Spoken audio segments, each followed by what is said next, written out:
the law says, right? If you are a director and if you are negotiating a business deal on behalf of the company, the rule is, the general rule is, you cannot take up that opportunity at a personal level at the expense and interest of the company. And when it comes to the no conflict rule, it means that if you are a director of the company, if you're trying to sell an asset to the company from one company to another company, you have to make disclosure.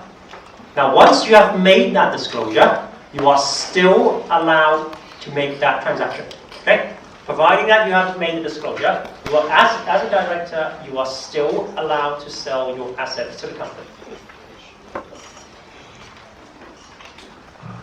Now, when it comes to diversion of corporate opportunities, okay, what the court have held since Regal Hastings and Publicity is that, as I mentioned earlier, as a director, you must not make secret profit at the expense of the company. And this was also confirmed in an English case called the Buller Brothers. Now, what the court held in this case was, directors must avoid any possibility of a conflict of interest, particularly relating to corporate opportunities. Okay? Directors must avoid any possibility of a conflict of interest, particularly relating to corporate opportunities. Now, what happened in this case was, right, it was a family company owned by the Bullock family. And the kind of long story short, what happened was, the family later got into a quarrel. They got into a dispute.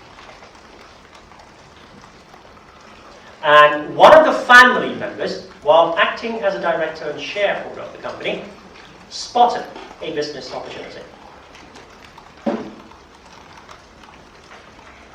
And as a result of that, he acquired the opportunity on his own and made a profit.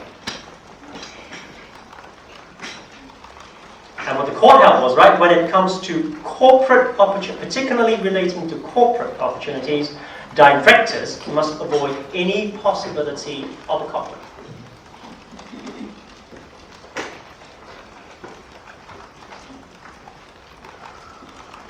And it was also confirmed in Hong Kong case for Chinese United Establishment Company versus Chen Qiu. Now, but the question is, right, what if the other side, at the time of negotiation, did not say whether they would give the contract to the company? Okay, supposing in negotiating with as a director, if you were negotiating the business deal with the other side, let's suppose at the time the other side did not say whether they would give the opportunity to the company or not. And later, you leave the company and then contact the other party again at a personal level. Would you be held liable?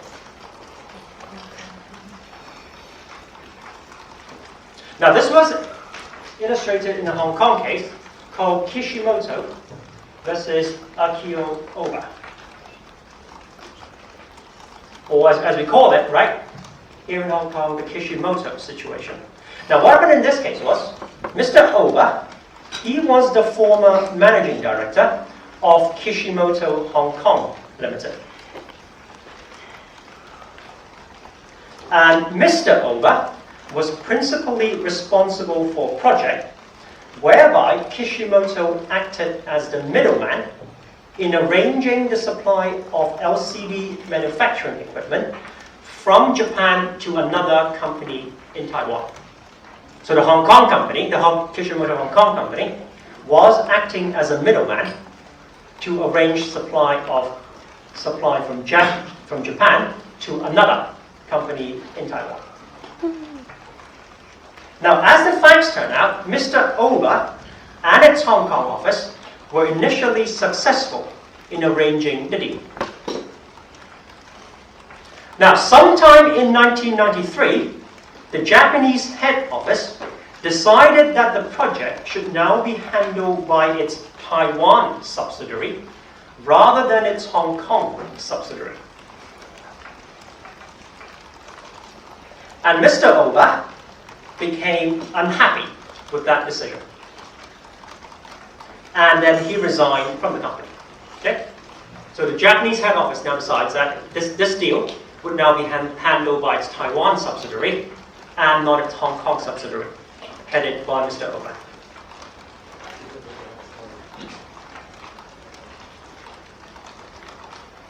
So after learning this, he became unhappy and he resigned from the company. And then in September 1993, before his resignation actually took full effect, Mr. Oba acquired another company with the view to competing with Kishimoto once he resigned. So he set up another company, and the purpose was to compete with Kishimoto. And he lied to Kishimoto that he intended to go into the antique business. So when he resigned, he lied to his company that he was going into the antique business rather than the electronic business.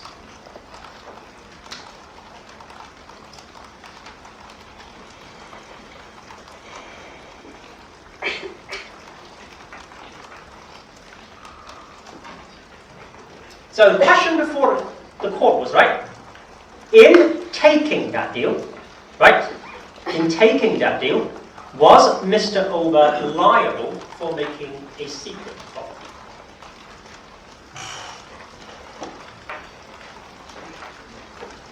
it?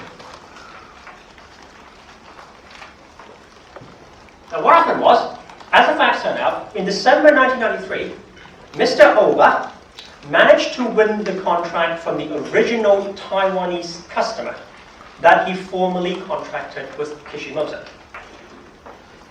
Now, Kishimoto, in discovering this, brought an action against Mr. Oba for breach of fiduciary duty. So the issue was that Mr. Oba breached the fiduciary duty of no secret profit pool. Now, he lied to the company that he was going to the antique business. And then he set up a business, and then he went to the Taiwanese customer and got the contract. Now, the Court of Appeal held here, Mr. Oba was not in breach of fiduciary duty, okay? Mr. Oba was not in breach of fiduciary duty. Because at the time, based on the facts, the company, quote, did not have a maturing business opportunity. The company did not have a maturing business opportunity. Now, because according to the court, right, the reason why Kishimoto Hong Kong was able to win the first two contracts was because of Mr. Oba. Okay, Mr. Oba negotiated that on behalf of Kishimoto. But there was no guarantee that the Taiwanese customer would in future continue to use Kishimoto as their supplier. So in other words, according to the Court of Appeal, that was a non-maturing business opportunity. Okay? That was a non-maturing business opportunity.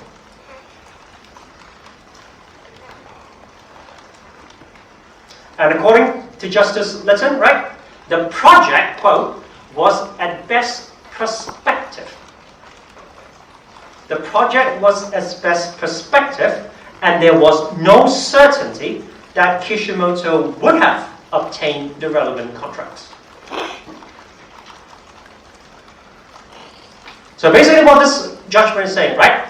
Directors are only liable for breach of fiduciary duty if the business opportunity for the company had already matured. If the business opportunity of the company had already matured.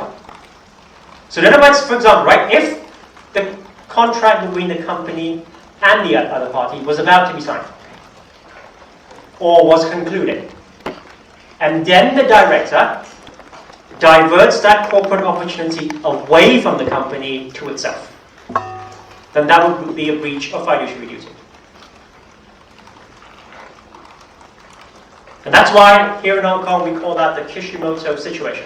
Okay? So in other words, in determining whether the director is or is not liable, we first determine whether that business opportunity for the company had matured.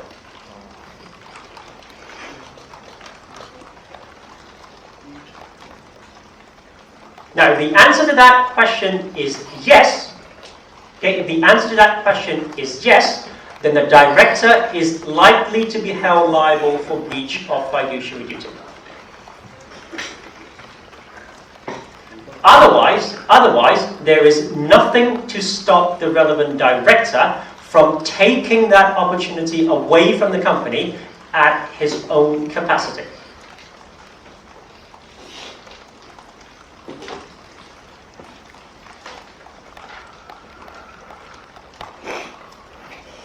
Now, in other words, okay, in part of the Commonwealth and also here in Hong Kong, the more modern approach is that we now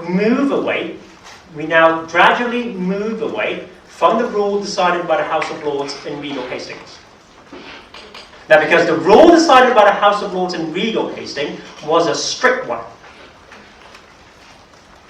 The more modern approach is, number one, we look at whether there is a maturing business opportunity that the company already acquired. If the answer to that is no, there is nothing to stop the director, the relevant director, from taking up that deal at a personal level.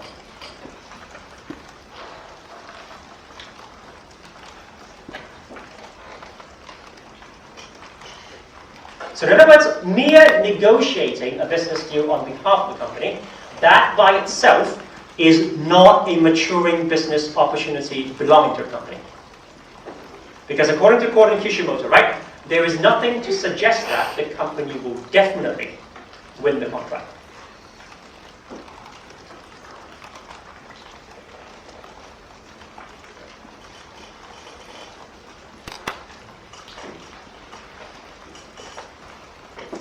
Now, if there's a conflict of interest and a secret profit case, right? How can a director absolve its liability? So how can a director be exonerated of its liability? Now, all that it requires is for the shareholders in general meeting to rectify that transaction by a simple majority. And was held in the case Banford versus Banford.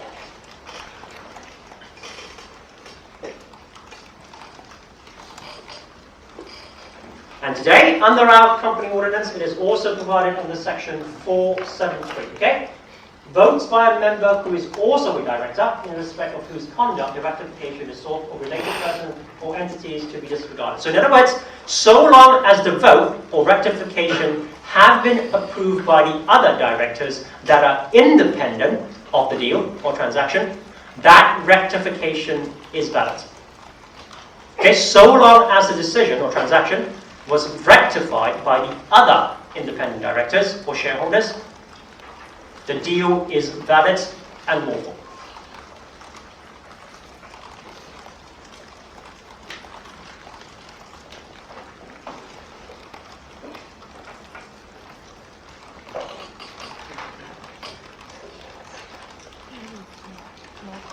Make sense?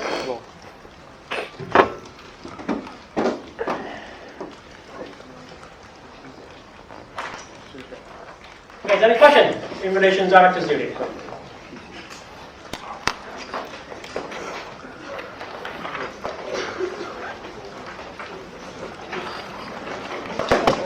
Now there's a reason, okay, why we spend 2 weeks on director's duty, okay?